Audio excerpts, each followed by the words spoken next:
Welcome to our monthly webinar series that's being hosted and put on by the Stanford Building Decarbonization Learning Accelerator. My name is Peter Rumsey, and together with Lindsay Frana, we've put together this webinar along with a series of other webinars, which are really exciting on building decarbonization. Our previous webinars are available at the BDLA website, which is bdla.stanford.edu.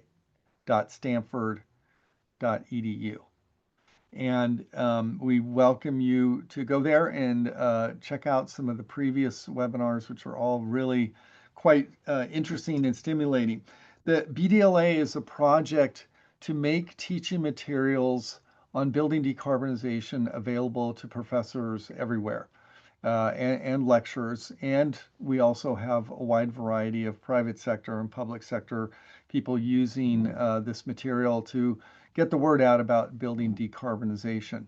On our website, we have teaching materials that include things like slide decks, case studies, exercises, reference material, and the like. And we encourage you to go there and take advantage of the material. It's all free of charge as part of a project of the Stanford Doerr School of Sustainability on working on and collaborating with other universities on sustainability issues. So today we welcome Therese Peffer. And Therese, I've known Therese for quite some time. She's been working in the Bay Area in California and doing some just amazing work. Therese is a project manager and researcher at UC Berkeley's California Institute for Energy and Environment, as well as Citrus. And she manages and conducts research on smart building technologies, building to grid interactions, demand response, and decarbonization projects, aiming to create comfortable energy efficient spaces. Dr. Peffer serves as an associate director of CIEE and Citrus Climate Initiative and co-chairs the annual Behavior, Energy, and Climate Change Conference, which I understand is like an amazing conference. And she holds a PhD in architecture with building science emphasis from UC Berkeley and a master's in architecture from University of Oregon. So welcome, Therese, and we're super looking forward to hearing about your Oakland EcoBlock project. Thank you. Great. Thank you, Peter, for that lovely introduction. Really wonderful to be here. This has been an amazing project to be part of, and I'm really happy to share it with you. Okay, well, I'll begin. I've been the project manager of Oakland EcoBlock since 2018 or so, when we were putting together the proposal, and the principal investigator for the last 3 years. So I'll be talking about this as really a lesson in decarbonization retrofits at the block scale. So that's what the main topic here is. And so this is the outline of the talk. I'll be talking about the goals and objectives, the economies of scale. We'll be talking about a number of different economies of scale that we're testing. And then the origin, it actually started as an academic course. So I'll talk about that a little bit. The bulk of the presentation will be about the project itself, but I will end up with some lessons learned on building decarbonization, and then just how EcoBlock might be used in teaching. So and that lovely image to the right, it was actually drawn by one of the residents of EcoBlock. So a fantastic artist. So the problem, as you might imagine, is really the urgency of climate change is really driving a lot of our passion towards EcoBlock and trying to really enact this pilot project. Many existing homes have poor energy performance. What is it? Something like the vast majority of homes in California were built before energy codes. Energy upgrades one house at a time we think is too slow of a pace. That's why we're looking at this block scale. Older homes, so uninsulated or poorly insulated single pane windows and so forth, tend to be owned by lower income people, seniors and so forth, who can't afford to upgrade. So that's a problem. And these technologies, let's face it, they're complicated, right? Whether it's an induction stove or a heat pump or solar, and people don't know where to start. They don't understand the technology, and so that's one of the things that we're dealing with. So enter EcoBlock. The goal was to provide affordable access to solar and energy upgrades, reduce greenhouse gases, and improve electric grid reliability, strengthen community, and figure out a way to scale this. The intention for this pilot was not just for this to be a one-off, but really to figure out what are the lessons learned so that we can do more of these throughout California. The funding came from primarily from the California Energy Commission. We were one of 12 projects that was part of the Advanced Energy Community Program. And for this first phase, we did a feasibility study. You can see the report online. And then the second phase, which we started in October 2019, is okay, build it. So we're one of four projects that actually gets funding to build out our vision, or at least a portion of our vision. And again, the intention here is what can we do by aggregation? What can we do instead of having, again, one house, one building at a time? What can we gain? What economies of scale can we see in aggregating these retrofits? And so we're looking at one is just, if we do solar and storage, and we can share the solar and storage systems, what is the reduced capacity needed when you can share these systems? Reduce energy transmission losses when you can generate right there on site, saving construction time when you can gang up a number of different projects in one location. I have another slide on that. Fewer vehicles and equipment through a car or electric vehicle a charging station, right? So embodied carbon savings, right, in terms of having less equipment. Decommission natural gas lines. This is really important to a lot of cities who are very interested in earthquake-prone California, right? Anytime there's an earthquake, there's a danger of those natural gas lines erupting, splitting, there's fires, explosions, and things like that. So it's a safety concern. And then looking at how you can actually increase adopters through the neighbor or peer effect, which I'll explain in a minute.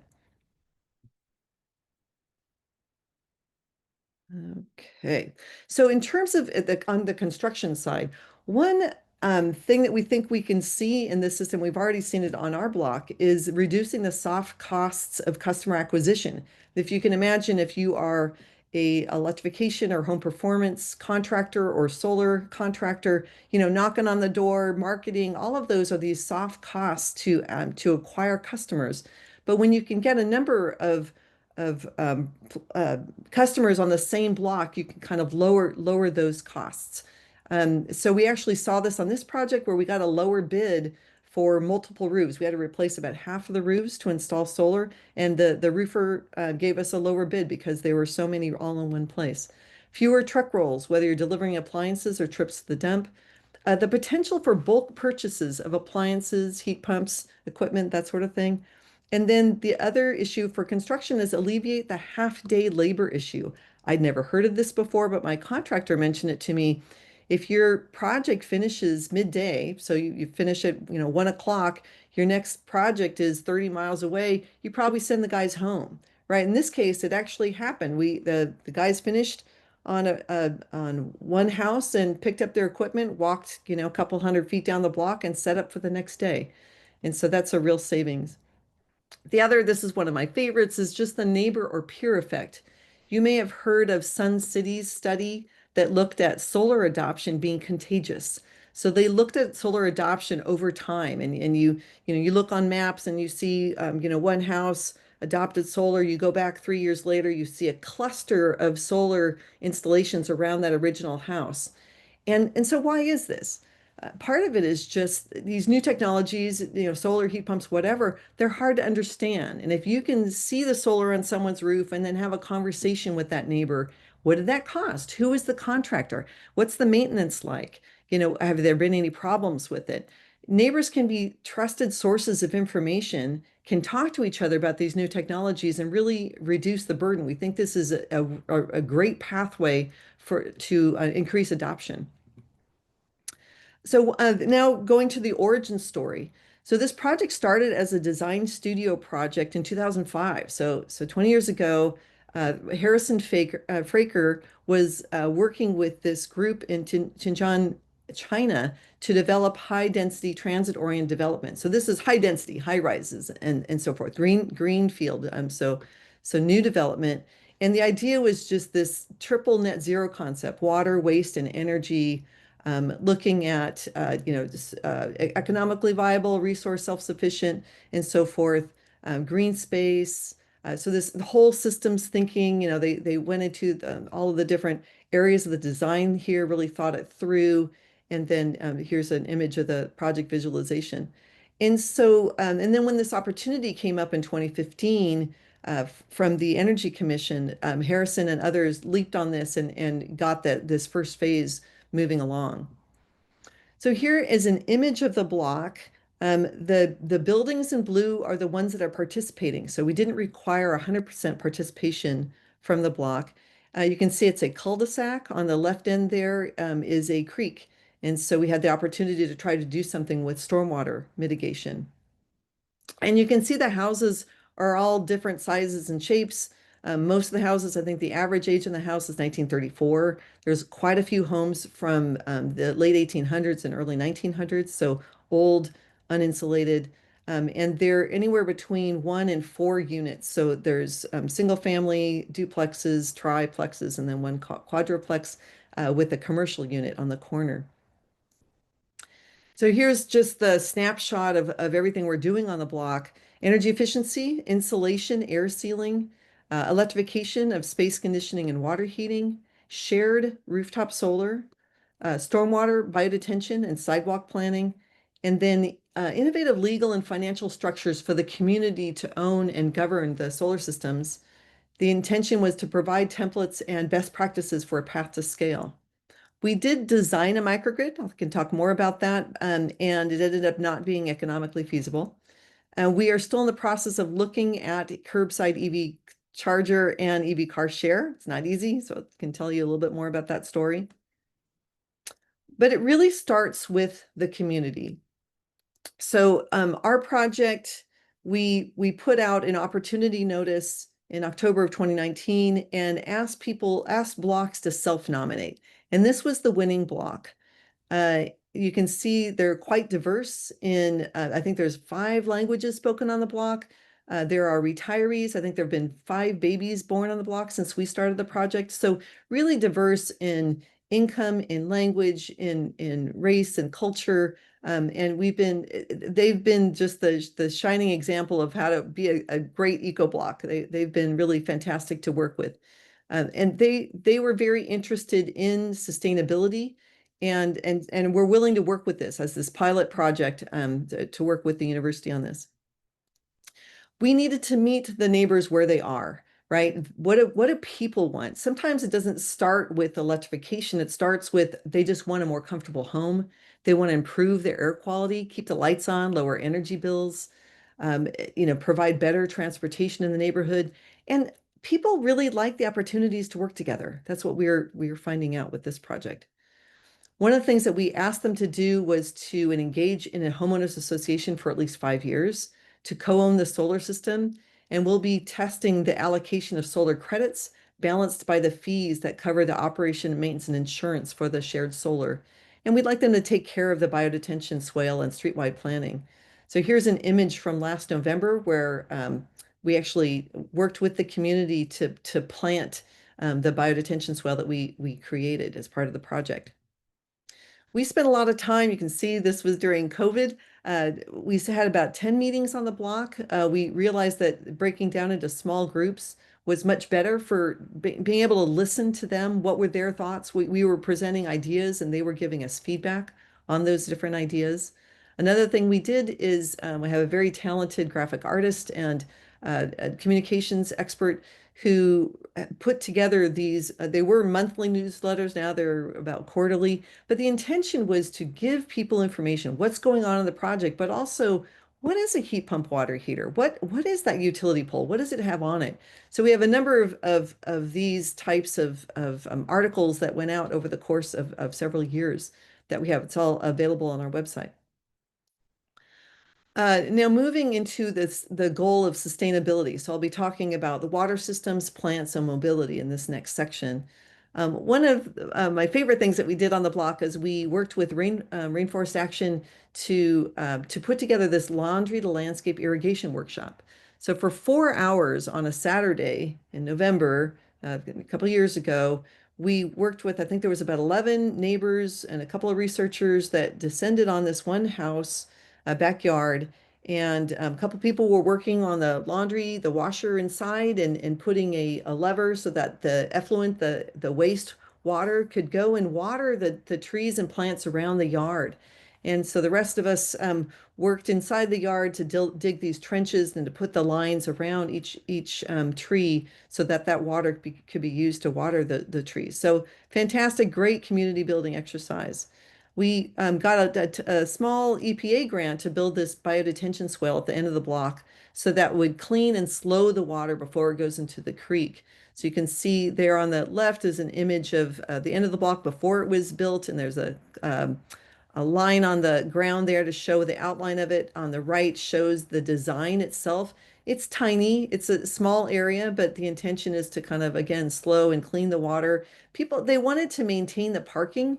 This is a really tight urban environment, and so we trying to maintain amenities like parking for people was a challenge. So on the left is what it looked like when we first arrived at the block. If you stood at that orange fence there and looked over, you would see the image on the right, which is the creek far down below. And here's the image from September when the construction was completed. We also worked on removing concrete up and down the block. People often pour concrete in their sidewalk planters, mostly to reduce maintenance, right? No one likes to weed, and so we dug up the area that you see on the right here. All the area in red are areas that we dug out that concrete to put in mulch. And so you can see that there's an example of one area that we were able to dig out that concrete. And so again, the planting at the end of the block, we planted in January, we planted 6 trees up and down the block for shade. And then in late March, we added about 9 cubic yards of mulch up and down the block. We could have used more, and we probably have to go back and do that. On the mobility side, we wanted to put in a number of curbside electric vehicle chargers. A lot of people, say renters and others, they just don't have the room in their driveway or what have you for to charge their car. So working with a great company called It's Electric, and that's their product that you see on the right there, very streamlined, really nice residential scale electric vehicle charger. And the cord stays with the car, so that's great. There's less impact visually on the street, and then maybe less vandalism and such. They work with property owners to install a sub-meter from the house meter for this charger. Oakland has a major encroachment permit that we are working with. They're working on changing that. For this charger, the block did not want it to be open to the public. They wanted it to be available for just the people on the block, which causes its own issues, right? Because of the city is not willing to to create a dedicated parking spot and other things.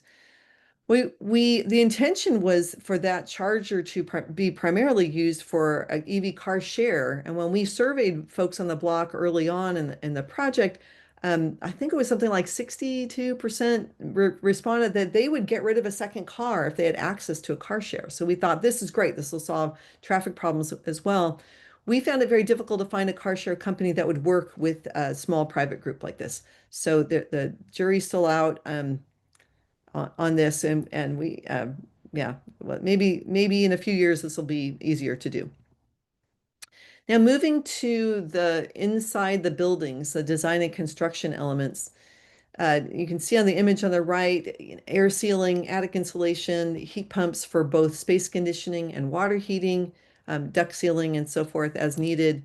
And the intention is the more you can seal and insulate, then you're reducing the heating and cooling loads to make the equipment smaller and cheaper. And then, of course, providing improved comfort and indoor air quality. So here's a couple of images here. This is the complete list of everything we were doing inside the homes. You can see on the upper right, the orange lines there are the air sealing. This is an attic that you can see the lath and plaster. You can see how old this building is. And then the image right below that, you can see that's where we actually added the insulation and started putting in the different equipment. So in addition, we also replaced or added, in some cases, kitchen and bathroom fans, again, to help with that indoor air quality. We did, for all of the houses, we upgraded the electric service panel, so upgraded the capacity. This is a lesson learned as well. We probably only needed in retrospect, we probably could have gotten away with only replacing about a quarter of the of the of the panels, so the main load centers. And then rooftop solar, it required replacing about half of the roofs. The roof was just too old. Like I mentioned, we did design a microgrid and we worked with PG&E on this. The intention was we have these existing overhead lines. The idea was that the utility would maintain those overhead lines, but the local generation would be through the rooftop solar. Right. The next image shows this a little bit more clearly. So if there were a power outage in Oakland, the switch gear, the switch would open basically and allow this system to island. It has its own source of energy generation through the rooftop solar, and then there would be a central battery and grid forming inverter that would create this microgrid, right? So about 100 kilowatts of solar, um, 250 kilowatt hours of battery. That was the intention. Um, Not all houses needed to join. PG&E told us, at least in theory, that there's a mechanism for turning off the meter during a power outage so that they wouldn't participate since they didn't want to. But we didn't build this, and if people are interested, there's a long story about that. For policy and law, we went through a number of different things or items here. We had four different types of lawyers, for example. So you see city codes and permits, energy regulatory lawyer to help us with the microgrid, a real estate lawyer to help us with land use issues, tenant property owner issues. We also worked with a cooperative lawyer who works with cooperatives, and she helped us choose which governance vehicle. So we chose a homeowners association, and she helped us work with the leadership on the block to form the association and to form the membership. So about five neighbors stepped up to take leadership. We developed bylaws and membership agreement, lots of paperwork. We developed this really cool, she taught us this consensus decision-making process where everyone was given an opportunity to voice an opinion about something. They all had to voice, if they objected to something someone else said or a decision that was happening, they had to voice their objection, and then we had opportunity to discuss it. And so we used this several times on the block to come to consensus about where should we, what should be the final design of the stormwater retention facility, or where should we put the EV charger, that sort of thing. So it was really very effective. We asked them to work with us on this 5-year depreciation schedule for the solar. So that they co-ownership, we were always trying to think about how do you enter the association, how do you exit? So we came up with a bunch of different strategies. And um, one of the members of the block took it on himself to make the legal writing easy to understand, to kind of translate the legalese. In terms of business and finance, we looked at a lot of different business models. Obviously, for this pilot project that's funded primarily from the Energy Commission, the capital costs are covered, both for the private assets inside the home as well as the shared assets, such as the solar. And so we were looking at, well, the next EcoBlock, what is the model there? And so we looked at things like on-bill financing, and where you see that the financing often comes from the utility that you can pay off your heat pump over 20 years or whatever it is on your energy bill. And things like public financing, green bonds, communities, facility district. You often see these when communities work to, develop a pool or a park or something like that, and then pay it off over 30 years on their property taxes. So we look to see whether these types of facilities could be used to fund a microgrid or to fund solar. Another option is that a third party steps in, energy as a service provider, finances and owns these systems. Right. So maybe less of the community connection there, but it was still a viable business model, we think. So the next steps on the project is to finish the construction, installing the made load centers, rooftop solar. There's still a couple of houses that need knob and tube work, so replacing old electrical work, as well as installing some equipment.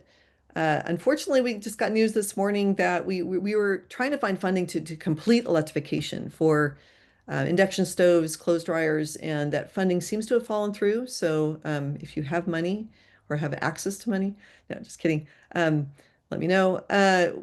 So some of the things that we're going to be testing over the next year, testing equitable distribution of solar credits and association fees, interviewing residents, how'd the process go? What could have been better? And document these lessons in a lessons learned in a guidebook. Likely we'll start with our website and really try to push the most information out there. And we're continuing to brainstorm how to scale this, how to transfer this knowledge effectively. With respect to our lessons learned, we've learned a ton. On the technical side, the EV car share was desired by the community, but it's difficult. We're still working through how this might work. So yeah, the stormwater swale, any sort of planting, the lawn landscape, all that is really great for community building. And in fact, our civil engineer thinks that that's how ecoblocks can get started. You start with something simple like planting, or just getting people together to share mulch or whatever.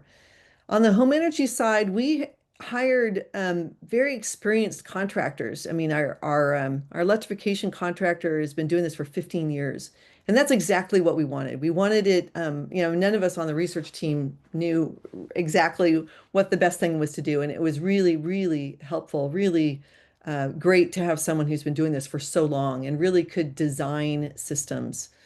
Again, I mentioned this before, was upgrading the electric panels necessary for all homes? Probably not. And so doing the next one, we would really think about things like that. Home energy management, is really necessary as you add all these electric loads for time of use rates, right? That energy is more expensive between 4 and 9 at least in California and PG&E territory, and I believe others as well.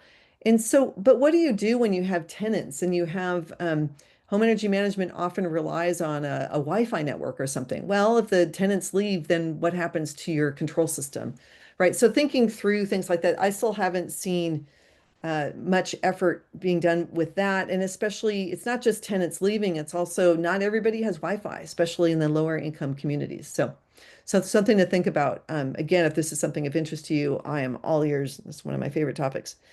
Microgrid, we worked with PG&E for a year and a half to design, went through all the engineering, went through a couple different stages. It's possible. It just ended up being not economically feasible for this location. Um, the this area doesn't experience very many power outages, and the value of resilience is just not there. The tariffs don't value the resilience to get you through that power outage. It's just not there. The battery shed, because this is a really tight, 4,000 square foot lots, it ended up being really expensive. It had all kinds of noise mitigation because of the inverter fans and cooling systems for the batteries. It just got kind of expensive. Financial and business models, we did develop very detailed models of insurance, operation, and maintenance costs. So these are things that we can share out. We looked at different ownership models, and we're still considering what are the aggregated load benefits. We've worked with a company, blanking on the name right now, but they said, boy, if you had 30 kilowatts of load, that would give you $3,000 a year. So 30 kilowatts of load, well, how many water heaters is that? This is a good scale for this block to think about how you might benefit as a group by having aggregated load. And then I mentioned the on-bill financing and other things like green bonds, low interest loans, revolving loans. On the regulatory side, we were really excited through the project with the IRA, Inflation Reduction Act. passing that nonprofit associations could now get tax credit, not just for solar and batteries, but also for microgrid controls. So we thought for the next one, we think that that's a real benefit there. The creation of the association itself took lots of paperwork, but we do feel like there's templates for the next eco block. Community tariffs, community solar tariffs are just not there yet. I think they will be in a few years, but they're just not ready right now. Sharing energy across multiple meters, which is what we were trying to do with our microgrid, um, it ended up being, I guess the closest similarity is to a master metered multifamily solar system. We're working with a company called Ivy Energy that they normally work with multifamily solar, and they're going to help us reallocate the solar credits to each home, even though this isn't multifamily. On the social side, one of the best things we did was to hire a dedicated community liaison that would be that champion for the block, a woman of color, Oakland native, fantastic person to really help ease that transition between, the researchers and the contractors and the community itself. A quote that I heard just a few months ago at an energy conference was that progress moves at the pace of trust. And so I think that is very true for this project for sure. And I think in general, for the world at large, if we want to continue with our decarbonization efforts, we really have to build those systems of trust. And I think the community is a big part of that. I feel like our community was fantastic. I think looking back, it would have been nice to figure out more ways for them to lead. We really worked hard at two-way discussion and education. I'm an academic, so we did a lot of that, providing translation and interpretation in Spanish and Chinese, and then using the consensus method to really try to understand, give everybody a voice, give everybody a chance to object. These barn raising type workshops were fantastic and really brought the community together. They seemed to really enjoy them. And it was, I think, really nice for me, especially to see neighbors talking to each other, especially about these technologies and really breaking down a lot of these barriers. If you can imagine, if English is not your first language and you're being asked to sign these, contract documents for PG&E interconnection, it's really nice to have a neighbor to say, "What is this, and why are you doing it? Why do you trust this?" So that's been really exciting to see that happen. So when we think about the EcoBlock journey, or set of strategies or whatever we want to call it, we don't see it as every community needs to get to the same place, but that you would really start with what are the shared goals of this community. This community had a shared goal of both sustainability and just reducing greenhouse gases. And then from there, when we started with this block, they were already sharing plant starts at the beginning of spring. And then you add this layer of workable finance and policy, and you can start doing things like encouraging homes individually to electrify, and as more people talk about it, you get on-bill financing to help folks out. You get neighbors talking to each other about these systems. The block started sharing plastic recycling. I don't know if you've heard of Ridwell, but often people don't have enough plastic to afford this on their own. So sharing it with your neighbors, great idea. Street planning, shared mulch, EV charge or EV car share, workshops. There's just bulk purchases. People could go in now and buy induction stoves together and get that 10% discount or whatever you can get. And then, so it's not that it's that everyone needs to do a microgrid and the co-own systems, but we do think that there are many opportunities for any community with these shared goals to really make as much progress as they want to that fits their goals and needs. Okay, teaching EcoBlock. I think I was told that there were a lot of people from, universities that would be part of this, and so I wanted to talk about, I'm at UC Berkeley. We think about this all the time. How could we use EcoBlock as a method of teaching, as a place like a pilot that from which we could teach university classes. And it just depends on what your context is. I mean, one context is, on the energy side, community microgrid. There are single ownership opportunities, such as existing associations. A senior living facility reached out to us and asked how they could do an eco block or affordable housing. You can imagine a rural or a small town with critical facilities that want a microgrid. or a resilience hub. Now, with our heating events, our heat waves and wildfires, there are needs for powering cooling centers and clean air centers. And of course, areas prone to power outages or wildfires or floods. Greenfield, yes, you can do greenfield. You just there's more embodied carbon that way. And to me, it's just not as interesting as the big problem of all the existing buildings out there. And then another context is just decarbonization retrofits. How do you look at blocks and try to do these decarbonization across multiple buildings? Decommissioning natural gas lines is huge, especially in earthquake zones. I mentioned the fires and things like that. There's this new SB 1221 that's really encouraging encouraging the utilities to decommission. I think they're trying to decommission natural gas lines in 30 communities across California. So that's a great opportunity to do a pilot study and really focusing on the community-led aspects of these.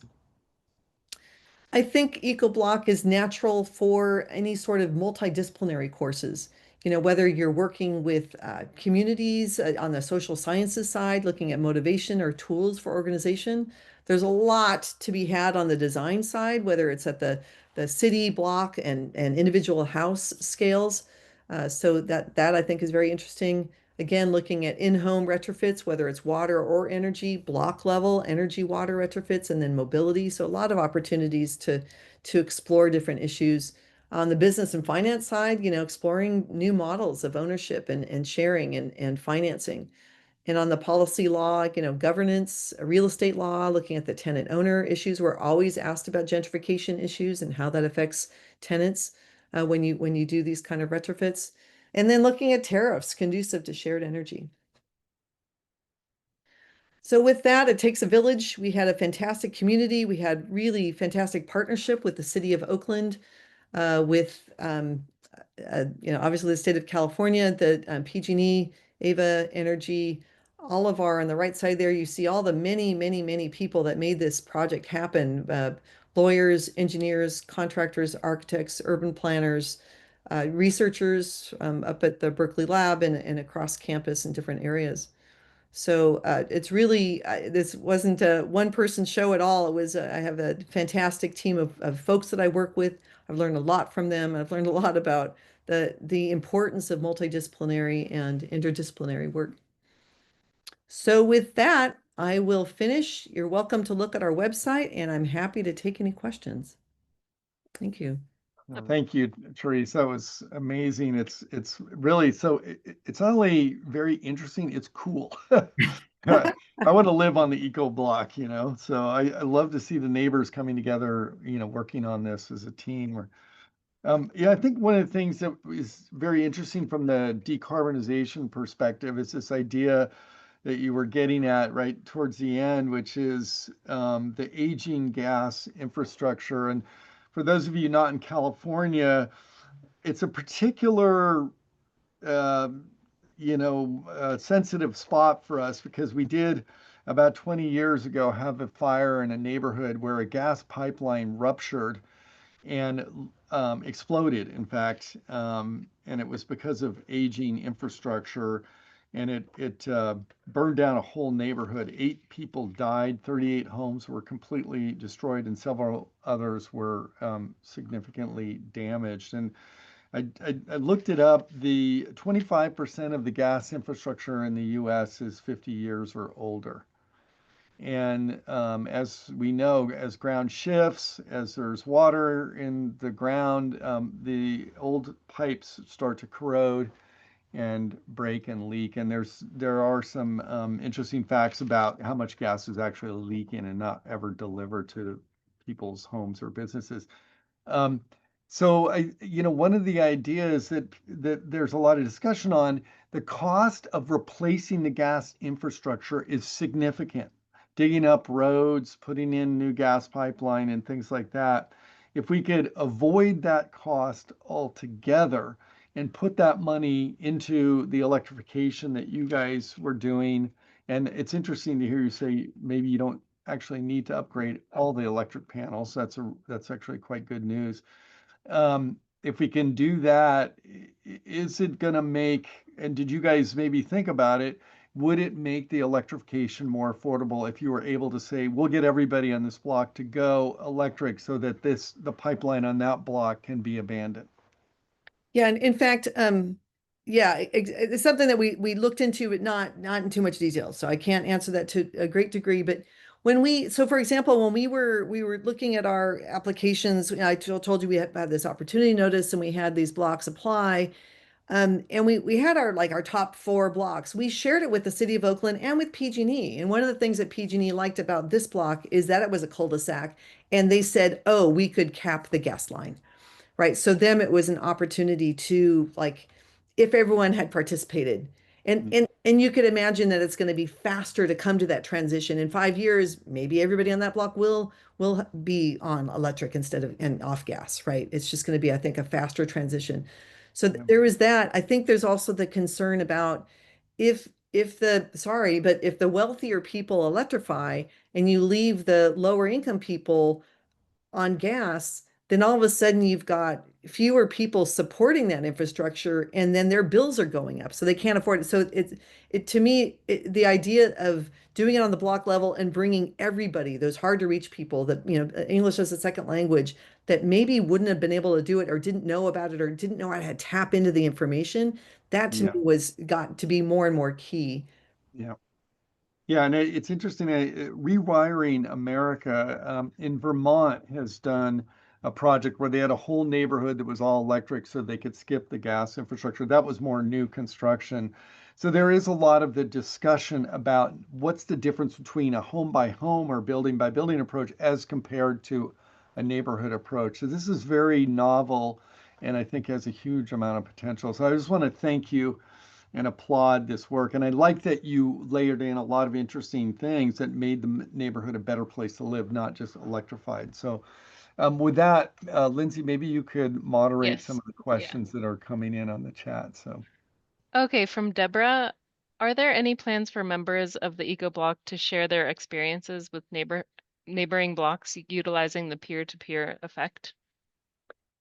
The short answer is not yet. I mean, other than what's naturally happening, what we found was interesting. We had another block in the first phase, and we had to choose a different block in the second phase.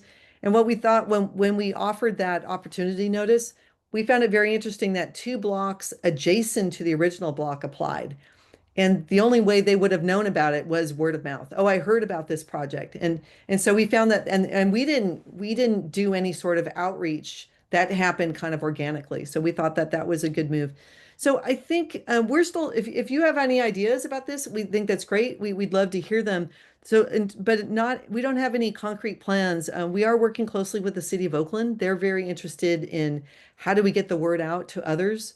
We've gotten some great coverage on KQED, and I think through that we've met other organizations that are very interested in this and are maybe have better communication skills and better ties to communities than we do to be able to be able to get that word out better. We part of our last year and a half of analysis will be interviewing people. I think through that process we'll be able to get more stories out, and then we'll have to figure out what is the best way of getting those stories out to other people in the community. Really good question. Okay, Alan, it looked like adding insulation was limited to attic insulation. Was addition of in-wall insulation considered? In the first phase of the project, LB&L did this massive analysis about that was about all of the different energy um, add-on, the different things we could do with energy, not just and but within the home, but also equipment and stuff like that. And so there was insulation, attic insulation. We actually did do floor insulation as well. So one of those images was looking up, I was in a basement looking up. Um, so, but in-wall insulation is expensive for what you get back, right? And so that was the trade-off. We could have done windows, but there's a lot of things that we could have done with the funding, and we tried to be thoughtful about what's the best what's the most impact we can get. I mean, putting a hat on when you're cold is still the best thing you can do to keep warm, right? And so having that attic insulation, but also floor insulation was most impactful. There was one home where it was so bad that we did insulate the wall, but in general, we did not add wall insulation, and it was mostly trying to make the most out of our funding. And you have to remember a more moderate climate, Oakland, right? True story. Yeah. Yeah, yeah. Um, Right. and from Deborah, have you or your members of your team considered using third-party investment structure to fund more EcoBlock projects, specifically something similar to the metered energy efficiency transaction structure? There's a website. Um, this is being piloted in Seattle at the Bullitt Center. I don't know anything about that, so I just wrote that down and I will take a look at it. I mean, we've talked to philanthropy. We've talked to, we even had a meeting with the treasurer in California. I mean, we talked about green bonds. We've talked to a lot of people about how to move things forward, and so we have a lot of ideas, but nothing kind of. There were a number of things that came up, like the CFDs and low interest loans and things like that. But so not and there were banks that were interested, and like I said, different philanthropists. But um, this is really interesting to me. I think the answer is we looked into it, but I don't know that we established anything as maybe as established as what you're presenting here. So I'm happy to look at that. From Catherine, speaking about panel enhancements, there are products that help with shaving peaks and load balancing? Oh yeah, we talked to Span, we talked to Lumen, we talked to Savant, we looked at yeah, and this is I love home energy management stuff. I've been looking at this for 20 years. I still haven't found a great product out there. Um, we looked at all of these. Some of it was again, this project started during COVID. We lost quite a bit of our budget just due to inflation. We also pay prevailing wage, and just the delays on the project due to COVID really smashed our budget. And so the home energy management kind of went by the wayside. But yeah, we are pretty familiar with a lot of these different systems that can do load shaving and load balancing. Um, Side story is that at one point in the project, PG&E decided to do a service upgrade along the whole block. It was a single phase 4 kV system, so kind of the ends of the line. And they upgraded it to a three-phase 12 kV system. And at the time, we said, well, do we need to do this? Can't we use span panels? And the folks we were talking to said, we don't know what you're talking about. So that this is just an organizational problem, right? You get so siloed sometimes within these organizations that we didn't know the right people to talk to make those conversations happen. But anyway, to end, we are aware of these different systems out there. We just didn't apply it to this project for a couple of different reasons. So there's also some questions in the Q&A. I'll take that. Did you do energy audits on each of the buildings first? We did. All of the homes went through a pretty extensive, the Association for Energy Affordability went into each home and we have a report on each one. It was very, very thorough. We have the energy bills, we looked at, loads. All of this was to also look at, as we were trying to achieve net zero, sizing the solar system, looking at the loads, predicting what the new loads would be with the electrical system, trying to figure out what the different measures would be, energy measures, insulation, and things like that. Yeah, so they all went through a pretty extensive audit. Great. Were any gas pipes retired? I think this is what we were talking about. If not, what would have made the gas pipe retirement possible? Were we are trying to do this in Massachusetts where DPU is supportive. Yes, and PG&E is certainly supportive of our retiring this. In this case, with this pilot project, we didn't need it wasn't it wasn't a main goal of ours to retire the natural gas line. If it had been, we might have looked at a different structure for the block and might have recruited differently. But for this block, we were mostly just trying to get anyone, who wants to be involved, and does this make sense, and can we do this? So for this particular project, it wasn't the main goal to decommission the natural gas lines. Great, great. Alice Sung, who's also based here in the Bay Area, has a couple questions. Um, how much there's something about what were the team members involved, and I think she'll probably just email you about that. But how much money is needed for any new induction ranges or cooktops? Do you have a sense of the direction that you went and what that cost was? Yeah, I don't off the top of my head. I know that when I asked my contractor to look at what was remaining for the cooktops and dryers, it was something like $100,000. And I just don't remember how much of that was induction stoves. Not everybody has gas stoves now, so it wasn't like we had to, do all. I should have mentioned this. There are 15 properties, but 25 units. And so not all of the units had gas stoves that we needed to replace. It was about half or so. Hmm. Yeah, but yeah, happy to talk to you, Alice. Yeah, Okay. good to see you. Another question is, can you talk more about the modeled slash predicted energy savings and actual cost savings, if any? The household, if any, the households that the households would expect, and how close did they come to Z&E, or could they all be Z&E if the microgrid were built out? Yeah, good question.